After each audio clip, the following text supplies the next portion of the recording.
Uduh cening, pianak papu pianak mimi aja emak kejang.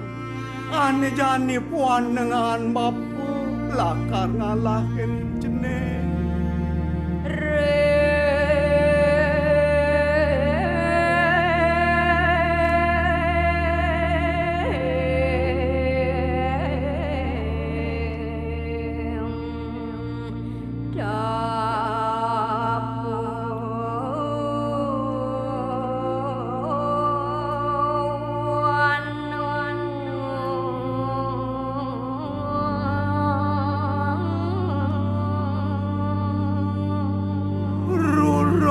Pedang dada sepi jampi tanpa dungkat tanpa sundih sing ada anak takonin bapo jenih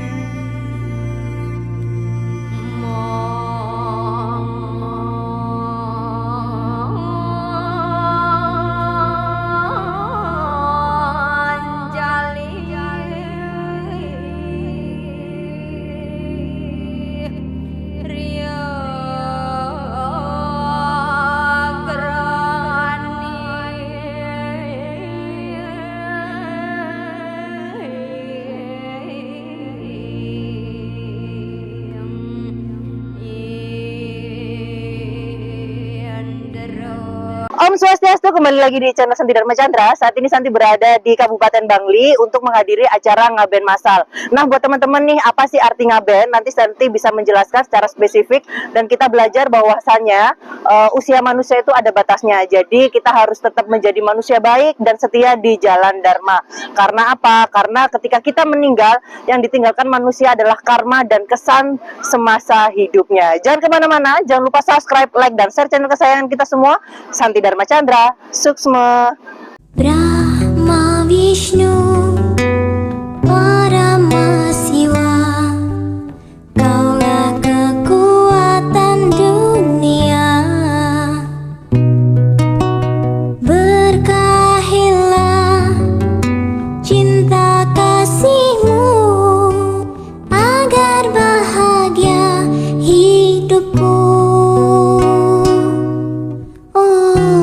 Baiklah pemirsa Santi Dharma Chandra, saat ini Santi masih berada di Bangli untuk menghadiri acara kegiatan massal ngaben seperti itu kan. Jadi ini buat teman-teman, Santi juga masih belajar, dan buat teman-teman yang pengen tahu ngaben itu seperti apa sih Kak, artinya itu seperti apa, rangkaiannya apa, manfaatnya apa, nanti bisa Santi bahas di channel YouTube Santi Dharma Chandra seperti itu kan.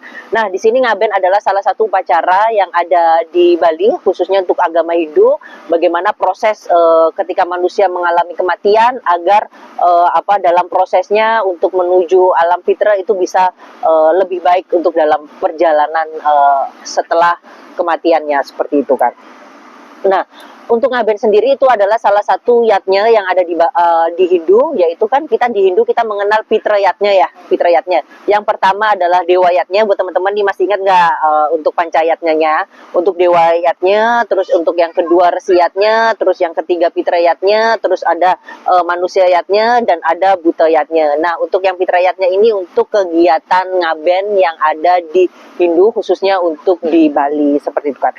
Nah, manusia sendiri itu terdiri 3 unsur ya. Untuk yang utama itu ada badan kasar ya, badan kasar kita, terus ada badan halus atau roh atau atman, terus ada karma seperti itu kan. Nah, badan kasar kita, manusia kita dalam diri kita itu ada yang namanya Panca Maha Bhuta. Jadi ada namanya pertiwi yaitu tanah, terus apah air, terus untuk teja api ya. Kalau untuk teja itu api, terus untuk bayu angin, lanjut untuk akasa atau ruang hampa. Jadi itu adalah unsur-unsur yang ada di badan kasar dalam diri manusia, termasuk dalam diri Santi sendiri seperti itu kan.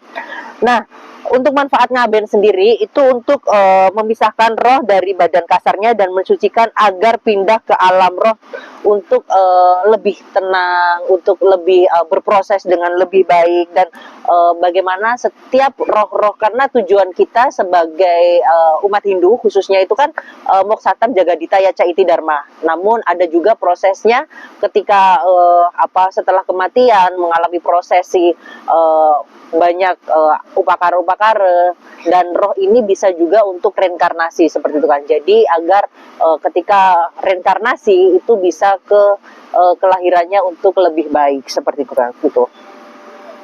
Nah, kalau untuk orang meninggal ini, yang meninggal itu hanya badan kasarnya saja, badan kasarnya manusia saja, tapi untuk roh atau atmannya itu masih ada. Jadi itu yang harus kita jaga, kita rawat, kita upacarai agar roh atman itu tetap bisa suci atau bisa menuju ke alam selanjutnya untuk ke tempat yang lebih baik seperti itu.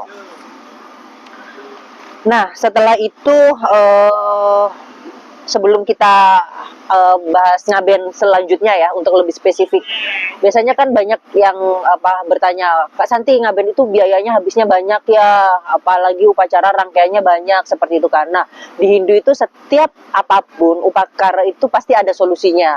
Mungkin kalau memang secara personal ya, kalau untuk ngaben sendiri itu biayanya cukup banyak, tapi untuk menekan biaya, biasanya di Bali itu mengadakan ngaben massal. Jadi itu untuk memudahkan umat agar untuk efisien secara biaya, terus bisa untuk secara gotong royong dan lain-lain gitu kan. Jadi pentingnya Santi ingatkan kepada kita manusia yang masih hidup ya kan, kita itu makhluk sosial, kita masih membutuhkan orang lain, bahkan sampai kita lahir ditolongin entah bidan, dokter, dukun bayi dan lain, kita nggak bisa sendiri seperti itu. Bahkan kematian untuk mengangkat jenazah kita, ngurusin jenazah kita, itu juga orang lain gitu loh. Jadi nggak ada alasan kita semasa hidup untuk jahat sama orang ya.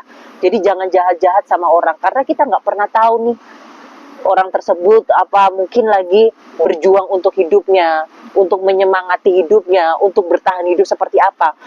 Gunakan lisan kita, gunakan perilaku kita untuk hal-hal yang baik. Jangan untuk menghina, jangan untuk memfitnah orang, jangan untuk menjatuhkan orang. Karena kita nggak pernah tahu nih perjuangan setiap orang untuk bertahan hidup di dunia ini tuh seperti apa. Seperti itu kan. Jadi buat teman-teman semasa hidup ini, Santi tekankan sekali lagi bahwasanya manusia hidup itu seperti kita menyalakan dupa ya, ada durasi waktunya. Jadi pergunakan untuk hal-hal baik, hal-hal dharma, hal-hal yang meningkatkan value kita untuk meningkatkan serada bakti kita kepada Tuhan Ida Sang Yang Widiwasa ya. Jangan gunakan waktu untuk hal-hal yang kurang baik ya. Jadi waktu ini sangat precious atau waktu yang sangat berharga. Jadi seperti itu. Jadi gunakan untuk hal-hal yang baik, berikan optimal waktu yang Tuhan berikan untuk kita mencari karma baik. Agar kita nanti kalau kita reinkarnasi, kita bisa di kehidupan yang lebih baik. Kita lahir di keluarga yang mapan, kita lahir di keluarga yang cukup kasih sayang, kita dihargai dengan sesama, kita dilahirkan kembali dengan fisik yang cantik, yang ganteng, yang cukup seperti itu kan. Atau kita ya astunggara jika kita bisa langsung muksatam jagadita yaca iti dharma seperti itu, karena itu tujuan umat Hindu yang paling tinggi seperti itu kan. Nah, buat teman-teman nih untuk ngaben itu ada jenisnya nggak sih Kak untuk kan? Nah, untuk jenis ngabennya memang ada, yaitu ada 5 jenis ngaben ini yang untuk Santi pelajari. Yang pertama adalah Sawa Prateka, terus Sawa Wedana, terus ada Mitrayatnya, terus ada Pranawa, terus ada Swasta seperti itu kan. Nah, itu untuk jenis-jenisnya ngaben. Nah, buat teman-teman nih mungkin apa saja sih tata cara untuk ngaben. Nah, ini kan Santi membaca beberapa referensi ya, beberapa tulisan-tulisan, mungkin ada yang berbeda, mungkin ya Santi mohon maaf karena ini kan dari referensi yang Santi baca. Terus dan memang di setiap acara ngaben di Bali itu menyesuaikan dengan desa Kalapatra. Jadi adat istiadat yang memang di daerah masing-masing. Jadi mungkin kok di Gianyar sama di Bangli beda, atau memang di Denpasar itu beda. Nanti itu tidak masalah karena itu adalah sebuah kebijakan yang yang dianut oleh Desa Kalapatra di setiap yang ada di Bali seperti itu. Jadi tidak perlu diperdebatkan karena itu sudah menjadi kebijakan masing-masing seperti itu Kak.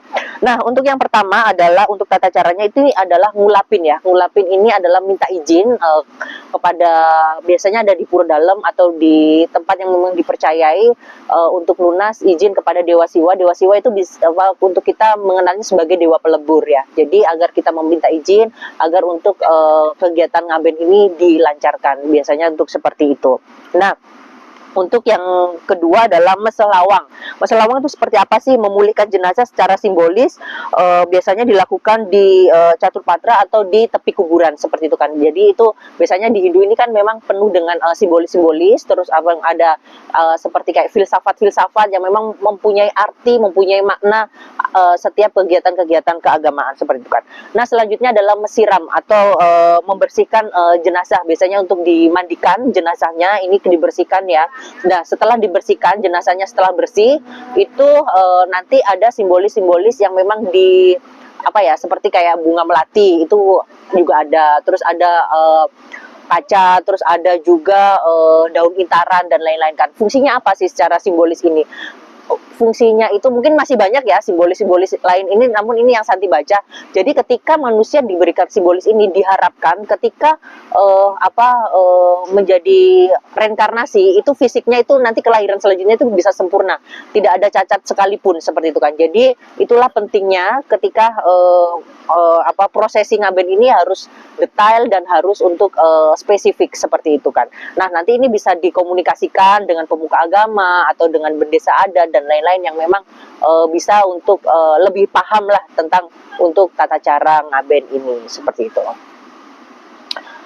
Oke, selanjutnya ini untuk yang ketiga adalah ngajum atau kajang. Nah, untuk ngajum kajang ini biasanya itu kan kain ya, kain putih, terus ditulis dengan aksara-aksara yang memang cukup sakral. Terus biasanya ini ditulis oleh pemuka agama, bisa untuk dari pemangku atau dari sulingge seperti itu kan. Nah, fungsi dari kajang ini ya kan karena ada aksara-aksara suci atau aksara-aksara yang memang cukup sakral sekali.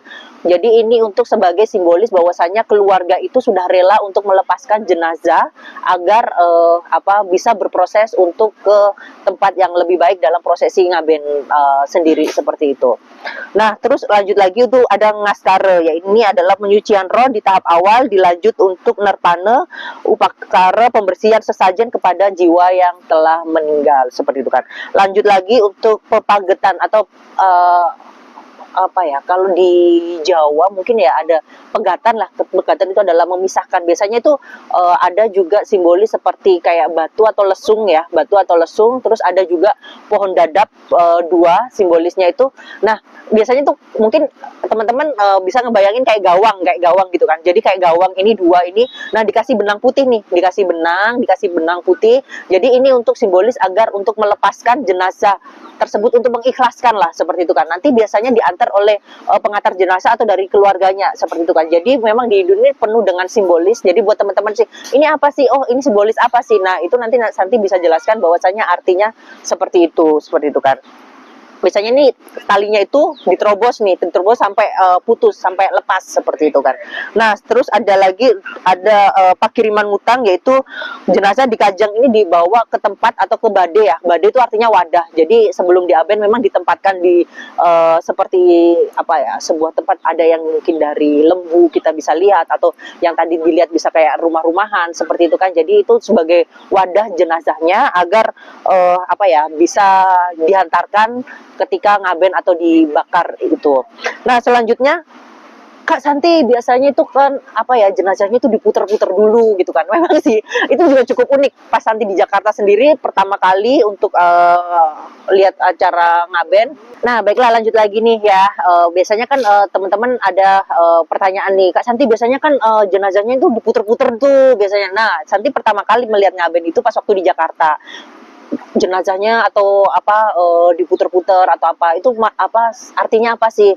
Nah, ini untuk artinya bahwasanya sebagai simbol untuk mengembalikan unsur mahabutanya diputar 3 kali biasanya di apa suatu perempatan biasanya ada yang kayak gitu ya. Terus ada juga di pertigaan atau di bahkan di setra atau di kuburan memang apa ada apa prosesi untuk memutar gitu kan.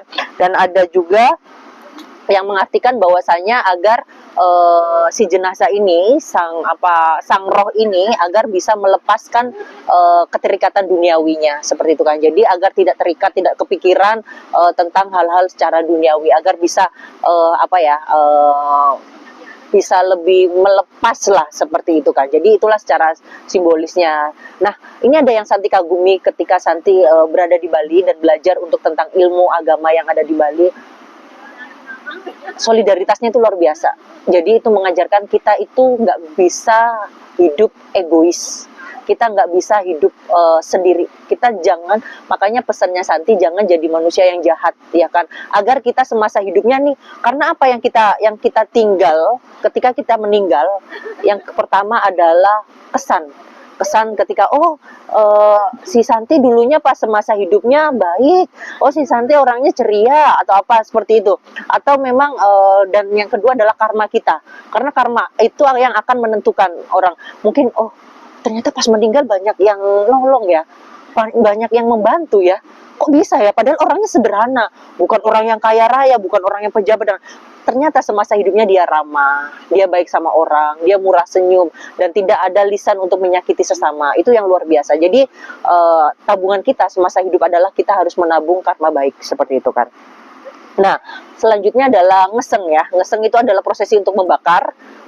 Jadi tadi ketika mungkin ada ditempatkan di lembu atau memang ada juga yang ditempatkan di rumah-rumah. Jadi untuk mengembalikan unsur panca mahabhuta yang ada di manusia itu agar lebih cepat atau lebih berproses untuk dalam prosesi ngaben ini, seperti itu kan. Jadi itulah proses-prosesnya. Tapi ini masih panjang, prosesnya itu panjang sekali, dan Santi membahas secara garis besar ya. Jadi mungkin teman-teman nanti bisa ditambahin di kolom komentar di channel YouTube Santi Dharma Chandra. Selanjutnya adalah nganyut ya. Jadi abunya ini setelah dibakar nih ya, di bawah itu kan ada tempat itu.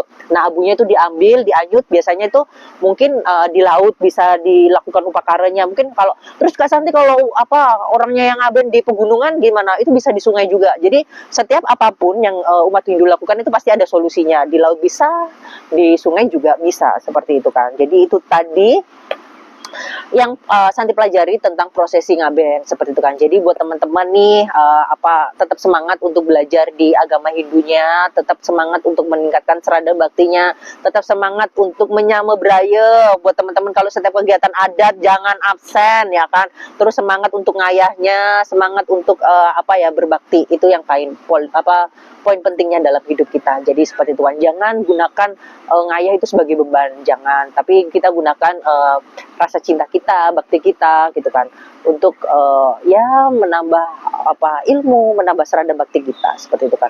Dan terima kasih buat undangan kepada Ratu Pedanda Gunung yang ada di Gria Ersania yang sudah menghubungi Santi. Kemarin kan beliau WhatsApp, nah di Bangli ya mau ada ngaben masal, Santi pasti seneng belajar agama Hindu dan lain-lain, dan Astunggara saat ini Santi datang ke sini sehingga bisa menyaksikan ngaben masal yang luar biasa yang untuk di Bangli, seperti kan. Terima kasih suksma buat Ratu Pedanda yang sudah ngundang Titiang, dan buat teman-teman, buat semeton Santi Dharma Chandra, mungkin kalau ada momen-momen karya atau upakara tentang agama Hindu, nanti kalau memang mau diliput atau diabadikan di channel YouTube Santi Dharma Chandra bisa banget, nanti bisa kontak di WhatsApp ini. Terima kasih, dan Santi mohon maaf lunas ampura kalau Santi masih belajar nih ya. Kalau memang ada yang kurang bisa ditambahin lah ya. Kalau Santi memang ada salah bisa ditegur dan diingatkan. Semoga Santi juga semangat belajarnya bisa semangat lagi sebegitu. Terima kasih. Nanti Santi juga rencananya mau wawancara yang ada di sini. Tetap stay on di channel YouTube Santi Dharma Chandra. Suksma. Usai itu senja jadi sendu, awan pun mengabu. Kepergianmu menyisakan duka dalam hidupku.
cintaku tak mungkin beralih, sampai mati hanya cinta padamu.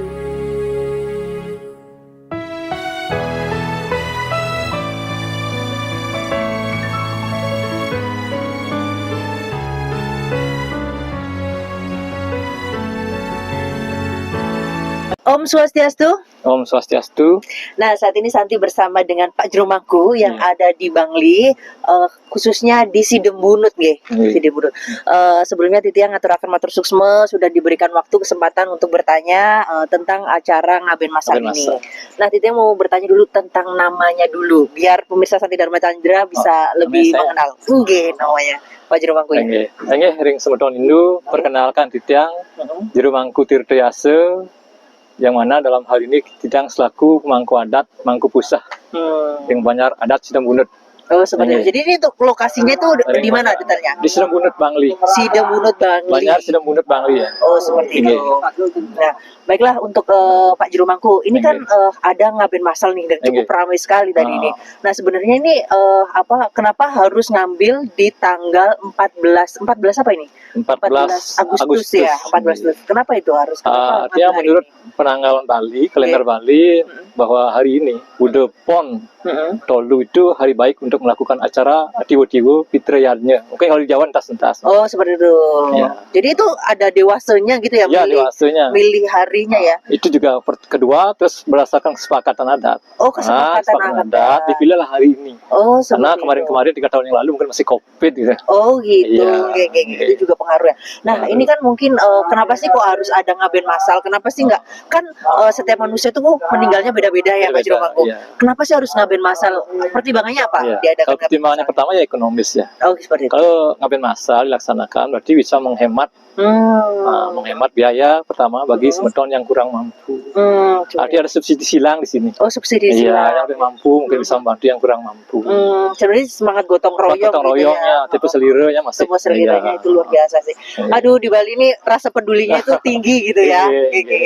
Jadi tadi tak lihat tuh ada kan yang ditanam terus diambil, terus gantian nyangkulnya, terus gantian pokoknya meskipun itu bukan keluarga atau mungkin tapi karena sesama semeton mungkin ya, di sini. Hindu, jadi ada rasa tanggung jawab dan kebersamaan seperti itu. Nah, ini sebenarnya kalau untuk Ngaben di desa adat Sidembunut ini tiap tahun diadakan atau memang berapa tahun sekali atau bagaimana sih? Kalau di sini di Sidembunut ini ada 3 pilihan ya. Yang pertama ada yang namanya nadak. Nadak itu apa? Nadak itu bisa begitu meninggal, begitu ada dewasa bisa lakukan upacara. Oh, gitu. Bisa itu. Tapi nggak masal berarti? Nggak masal, ada yang seperti itu. Tergantung kemampuan. Oh, tergantung ya. Terus yang kedua ada namanya ngemase. Ngemase itu apa? Setiap tahun sekali. Oh, setahun sekali. Bisa. Kayak gini setahun sekali? Yang ini yang 3 tahun sekali. Oh, ini 3 tahun sekali.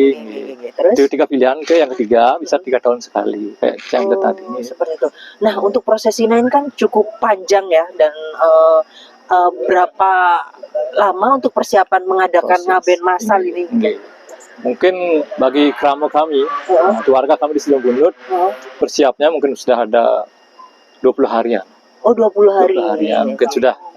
Karena mungkin setelah adanya Ngaben Masal ini, kita akan melakukan upacara mengukur namanya. Lagi pembersihan secara rohaniah. Jadi prosesnya panjang ya? Luar biasa itu penjelasan dari Pak Jeromangku. Tadi Santi juga belajar sih sedikit-sedikit tentang Ngaben. Ya kali aja nanti Santi bisa forever tinggal di Bali kan, ya lunas doanya semoga seperti itu kan. Semoga dilancarkan juga. Dan umat Hindu makin maju ke depannya. Masyarakat Bangli itu ramah-ramah banget gitu kan tadi. Santi, halo gitu kan. Jadi sama Pak Jeromangku. Santi, semoga damai. Baiklah Pak Jeromangku, Titiang ngaturaken matur suksma, mohon ditutup dengan doa. Semoga channel Santi Dharma Chandra bisa bermanfaat bagi umat Dharma. Om Asatoma Sadgamaya, Tamasoma Jyotirgamaya, Mertyorma Amritam Gamaya. Samasta loka sukina bawantu. Rahayu, rahayu, rahayu.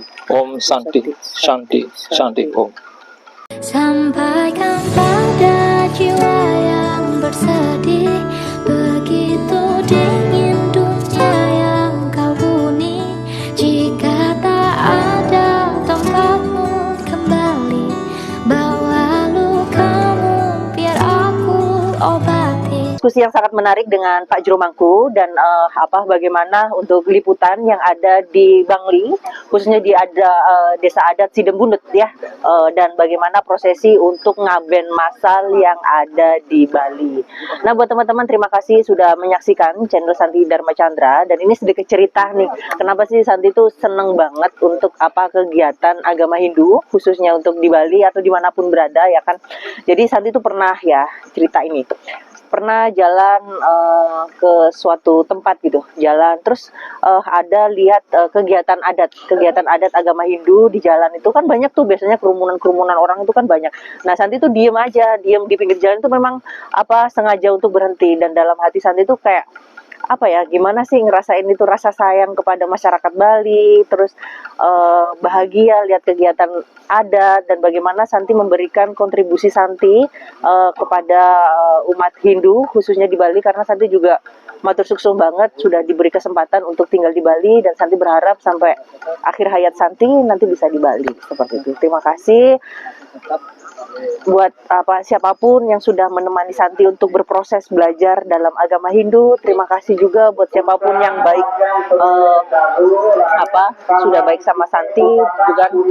Terima kasih juga buat siapapun yang sudah peduli dalam hidupnya Santi, dan terima kasih kepada Ida Betara Betari di Bali yang sudah mengizinkan Santi untuk tinggal di Bali dan belajar di Bali, khususnya untuk mendalami spiritual agama Hindu.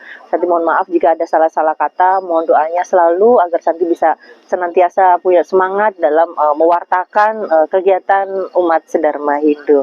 Baiklah, jangan lupa subscribe, like, dan share channel kesayangan kita semua, Santi Dharma Chandra, dan mari kita tutup dengan para mesanti nggih. Om Santi Santi Santi Om. Yang dari bentiang madengang domine, yang dari bentiang memutar jarum jam to nama rekanan tiang yang ada ke anak ngadapi bahagia, dia sanggup meli dia stonul yang mau